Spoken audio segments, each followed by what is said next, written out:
अगली खबर का रुख करते हैं। अब हम आधुनिक समाज की सबसे बड़ी त्रासदी के बारे में आपको बताएंगे। ये त्रासदी है सीवर लाइन में इंसान का उतरना।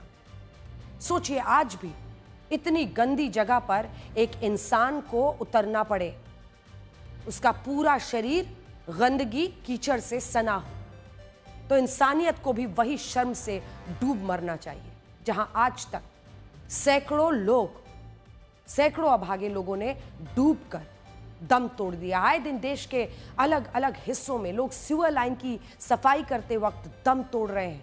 इन 3 ताजा तस्वीरों को देखिए, जिन्हें देखकर सिस्टम को तो शर्म आती नहीं, लेकिन आज जरूर सोचने पर मजबूर होना पड़ेगा।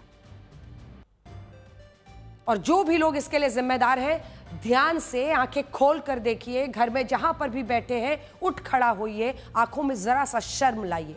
एक तस्वीर उत्तर प्रदेश के गाजीपुर की है, दूसरी पीलीभीत की है और तीसरी ओडिशा के नवरंगपुर जिले की है। गाजीपुर की सीवर लाइन को मैनहोल में 2 लोगों की मौत हो गई है। यहां पिछले कई सालों से सीवर का काम चल रहा था। पहले एक मजदूर सीवर में फंस गया, दूसरा उसे बचाने के लिए उतरा, लेकिन वहां से सिर्फ उन दोनों की लाश ही बाहर निकल पाई। ये तस्वीरें ओडिशा के नवरंगपुर जिले की हैं। यहां एक निर्माणाधीन सेप्टिक टैंक में दम घुटने से 4 लोगों की मौत हो गई। मरने वालों में 3 सफाई कर्मी और एक स्थानीय व्यक्ति था। और तीसरी तस्वीर पीलीभीत की, उत्तर प्रदेश, जहां सीवर टैंक की सफाई करने उतरे एक ही परिवार के 3 लोगों की मौत हो गई। ये तस्वीरें उस दौर की हैं जब हम 21वीं सदी में 25 साल जी चुके हैं। हम अपना बहुत सा काम AI से करा लेते हैं। घर बैठे दूध सब्जी से लेकर खाना मंगवा लेते हैं। चांद के दक्षिण ध्रुव पर पहुंच गए हैं। हम विकसित भारत की बात करते हैं, हमारे पास चांद तक पहुंचने की तकनीक है, लेकिन हम आज भी बिना इंसान के सीवर की सफाई नहीं कर पाते, क्योंकि सीवर और सेप्टिक टैंक की सफाई के लिए आज भी मशीनों की कमी है। यही वजह है कि मजदूर इस जहरीली गैस वाले टैंकर में खुद उतरकर सफाई करते हैं।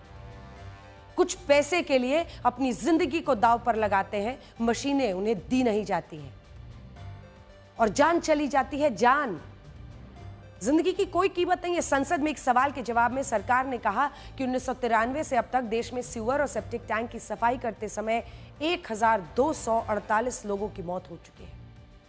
1993 वो साल है जब देश में पहली बार सीवर्स की मैनुअल सफाई और मैला ढोने की प्रथा पर बैन लगाया गया था। बैन है इस देश में।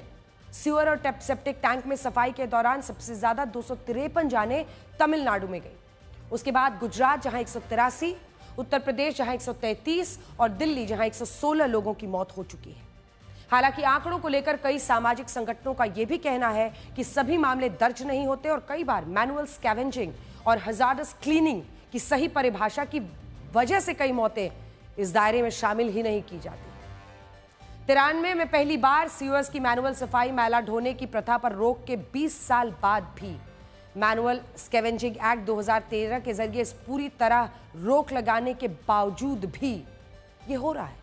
इस कानून के मुताबिक मैनुअल सफाई पूरी तरह से प्रतिबंधित है, लेकिन सिर्फ कागजों पर प्रतिबंधित है, क्योंकि आज भी लोग इसकी वजह से मर रहे हैं। अगर कोई व्यक्ति या संस्था मैनुअल स्कैवेंजिंग एक्ट के प्रावधानों का उल्लंघन करते हुए किसी भी व्यक्ति को मैनुअल स्कैवेंजिंग के लिए नियुक्त करती है, उसे 2 साल तक की कैद या 1 लाख रुपए तक का जुर्माना या दोनों से दंडित किया जा सकता है।